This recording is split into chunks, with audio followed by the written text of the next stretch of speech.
할렐루야. 오늘도 새날을 주신 하나님을 찬양합니다.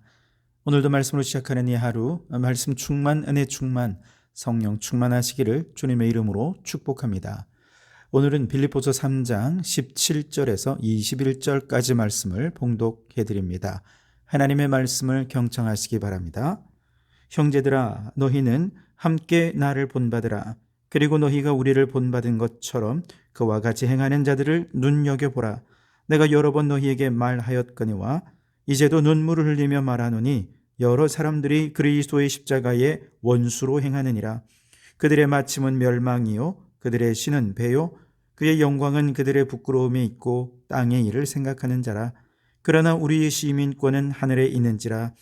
거기로부터 구원하는 자 곧 주 예수 그리스도를 기다리노니 그는 만물을 자기에게 복종하게 하실 수 있는 자의 역사로 우리의 낮은 몸을 자기 영광의 몸의 형체와 같이 변하게 하시리라. 아멘. 오늘도 이 말씀을 통해 우리에게 주시는 하나님의 음성을 듣게 되기를 바랍니다. 오늘 17절에서 바울은 나를 본받으라 권면하죠. 바울 자신이 대단한 사람이라서 본받으라 그런 게 아닙니다. 앞부분에 3장 앞부분에 어떤 얘기를 했냐면 저 유대계 그리스도인들, 즉 율법주의적인 그리스도인이고 거짓 교사들이죠. 그들이 자신이 할례를 행한 것을 자랑스럽게 생각하고 율법에 흠이 없이 행하는 것을 자랑하는 것에 대해서 삼가라, 경계해라 그렇게 권면하면서 바울 자신도 원래는 율법으로는 자랑할 것이 너무 많은 사람이었다는 거예요. 난지 8일 만에 할례를 받았고 이스라엘 족속이고 베냐민 지파고 히브리인 중에 히브리인이고 율법으로는 바리새인이었고 그 율법에 얼마나 열심히 있었는가 하면 교회를 핍박할 정도로 율법의 의로 흠없는 사람이었다는 거예요. 그런데 부활하신 예수님을 만나고 보니 육체를 자랑하고 신뢰했던 것이 얼마나 무익한 것인지, 오히려 내 신앙에 해가 되는 것을 깨닫고 이제 모든 것을 배설물로 버렸다는 것입니다. 그처럼 육체를 자랑하는 삶은 해가 되기에 더 이상 자신을 상해하는 일 하지 말고 너희도 나처럼 이것을 버려라. 그러면서 나를 본받으라 라고 권면한 것입니다. 바울은 왜 이렇게까지 과거와 절연을 한 것일까? 8절 마지막 부분에서 9절까지 보면 그리스도를 얻고 그 안에서 발견되려 함이니 내가 가진 의는 율법에서 난 것이 아니요 오직 그리스도를 믿음으로 말미암은 것이니 곧 믿음으로 하나님께로부터 난 의라 그랬습니다. 율법을 행함으로 의롭게 되는 것이 아님을 깨닫고 난 이후에 바울은 오직 그리스도를 믿음으로 말미암아 의롭게 된다라고 하는 이 진리에 눈을 뜨게 되었고 믿음으로 하나님께로부터 난 의를 얻기 위해서 이제는 과거처럼 육체의 모든 자랑거리를 배설물처럼 여기고 이걸 붙잡는 게 아니라 오직 예수 그리스도만 붙잡고 그리스도를 얻고 그리스도 안에서 발견되는 것만이 유일한 삶의 소망이다라고 하는 것을 깨닫게 된 것이죠. 예수님께서 십자가에 죽으시고 부활하신 이유가 율법에 의해 얽매여서 하나님과 원수되고 십자가가 원수되어 버린 저 유대인들을 구원하시기 위해 예수님께서 죽으시고 부활하신 건데 지금 빌립보 교회 성도들 안에도 이런 거짓 교사들이 들어와서 복음을 율법으로 대체하려 하고 믿음으로 말미암는 의가 아니라 율법의 의로 구원 얻는 그 길로 되돌아가려 하는 자들이 있었다는 것이죠. 이들이 누구냐? 2절에 보면 개들을 삼가고 행악하는 자들을 삼가고 몸을 상해하는 일을 삼가라 그랬습니다. 개는 본능적으로 자신이 토한 음식물을 다시 먹으려는 습성을 가지고 있다고 해요. 왜냐하면 개가 길들여지기 전 야생에 있을 때 그 발달한 후각으로 야생에서 먹이를 찾아 생존해야 했거든요. 그런데 간혹 토한 음식물에도 소화되지 않는 음식물이 있기 때문에 자신이 토한 것이든 다른 짐승이 토한 것이든 소화되지 않는 음식물을 자신의 먹이로 삼아서 야생에서 생존하려는 본능, 이것이 사람에게 길들여진 이후에도 아직까지 남아서 토한 것을 다시 먹는다는 겁니다. 그런데 영적으로 보면 예수님을 믿는 사람들은 이미 율법의 의의를 다 토해냈습니다.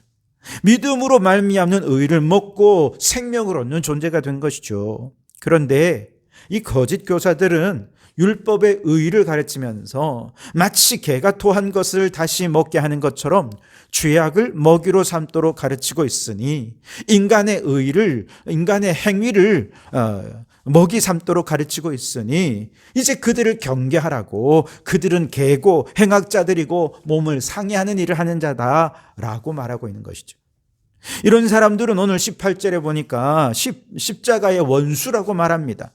내가 여러 번 너희에게 말하였거니와 이제도 눈물을 흘리며 말하노니 여러 사람들이 그리스도의 십자가의 원수로 행하느니라. 이미 거짓 교사들의 거짓 가르침에 넘어간 성도들이 한두 사람이 아니라는 것, 여러 사람이 있다는 것입니다. 이들이 빌립보 교회에 악한 영향력을 끼치고 있어서 너무나 안타까운 마음으로 눈물로 호소하고 있는 것입니다. 19절에 그들의 마침은 멸망이요 그들의 신은 배요 그의 영광은 그들의 부끄러움에 있고 땅의 일을 생각하는 자라. 결국 그들은 망할 자들이라는 것입니다. 그들 따라가지 말라는 것이죠. 그렇다면 평생을 율법의 자랑을 삶의 푯대로 삼고 살아오던 바울이 이 모든 것을 배설물로 버렸다면 이제 그가 그리스도 안에서 발견한 진정한 삶의 목표, 푯대는 무엇이겠습니까? 14절에 보시면 푯대를 향하여 그리스도 예수 안에서 하나님이 위에서 부르신 부름의 상을 위하여 달려가노라. 이제 바울의 새로운 푯대는 이 세상에서 인간의 노력으로 이루는 어떤 성과가 아닙니다. 하나님께서 위에서 부르신 부름의 상, 이것을 푯대로 삼고 달려간다는 것이죠. 이때 하나님께서 위에서 부르신 부름의 상은 뭐냐? 바로 이 땅에서 예수 그리스도로 말미암아 이미 구원을 시작한 이 착한 일을 바로 구원을 저 천국에서 완성하게 되는 것, 이것이 부름의 상이라는 것이죠. 하나님께서 그리스도 안에서 성도에게 약속하신 최종적인 구원의 완성, 하나님께서 영화롭게 하시는 그날, 그것을 기대하고 그것을 푯대 삼고 그것을 목표로 살아간다는 것이죠. 그런데 이 땅에서는 이미 구원받았지만 아직 구원이 완성되지는 않은 상태죠. 육신을 입고 있는 동안에는 결코 구원은 완성을 볼 수 없습니다. 저 천국에 가서 하나님께서 의의 면류관을 씌워주시고 생명의 면류관을 씌워주시는 그날에 구원은 완성되고 이 구원의 완성이 부름의 상이라는 것이죠. 그러니 이제 더 이상 이 땅에서의 율법의 행위에 따른 보상을 바라는 것이 아니라 하늘에서 얻을 상급을 위해서 날마다 믿음의 경주를 계속해 간다는 것이죠. 이처럼 예수 그리스도를 믿음으로 의롭게 된 성도는 이제 하늘의 시민권자들입니다. 20절에 그러나 우리의 시민권은 하늘에 있는지라 거기로부터 구원하는 자 곧 주 예수 그리스도를 기다리노니 그랬습니다. 우리는 육체적으로 몸은 이 땅에 있지만 우리의 시민권은 하늘에 있다는 것이죠. 이 땅에서의 삶은 잠깐이요 시민권이 있는 하늘나라는 영원한 삶이 기다리고 있기에 우리의 소망은 결코 이 땅에 머물러 있을 수가 없습니다. 그렇다면 하나님께서 천국 시민권자인 우리를 이 땅에 파송하신 이유는 무엇일까? 그것은 이 땅에서 하나님의 대사로서 천국 복음을 전하고 그 복음의 능력으로 죄인을 구원하고 탄식하는 피조물들을 구원해서 만물을 그리스도 안에 통일되게 하는 그 착한 일을 예수 그리스도의 날까지 감당하도록 하기 위해서 우리를 이 땅에 파송하셨다는 것이죠. 하나님의 꿈, 하나님의 비전을 품고 하나님의 비전을 이루는 일에 우리를 사용하시기 위해서 하나님 나라 대사로 우리를 파송해 주셨다는 것입니다. 그렇다면 우리는 이 땅에 사는 동안 우리에게 주어진 모든 자원을 총동원해서 맡겨주신 사명을 감당해야 하는 것이죠. 문제는 사명을 감당하기에도 이 땅에서의 사역할 시간은 그리 많지 않습니다. 너무 짧습니다. 그런데 거짓 교사들의 꿰매에 빠져서 하나님의 비전을 보며 사명을 감당하기보다 십자가의 원수가 되어서 토한 것을 다시 먹는 개 같은 일을 반복하고 있다면 얼마나 시간 낭비입니까? 얼마나 허무하고 헛된 삶이겠습니까? 여러분, 우리에게 주어진 시간이 얼마 남지 않았습니다. 이 땅에서 길어야 100년 사는 인생, 아무 꿈도 없고 사명도 없다면 십자가의 원수가 되어서 개 같은 인생을 살 수밖에 없을 것입니다.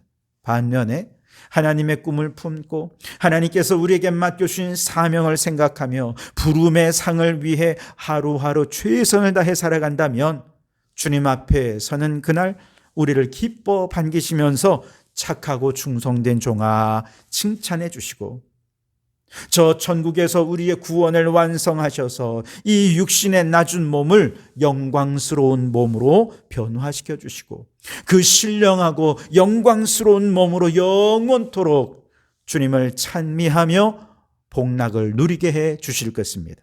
21절에 그는 만물을 자기에게 복종하게 하실 수 있는 자의 역사로 우리의 낮은 몸을 자기 영광의 몸의 형체와 같이 변하게 하시리라. 아멘. 그렇습니다.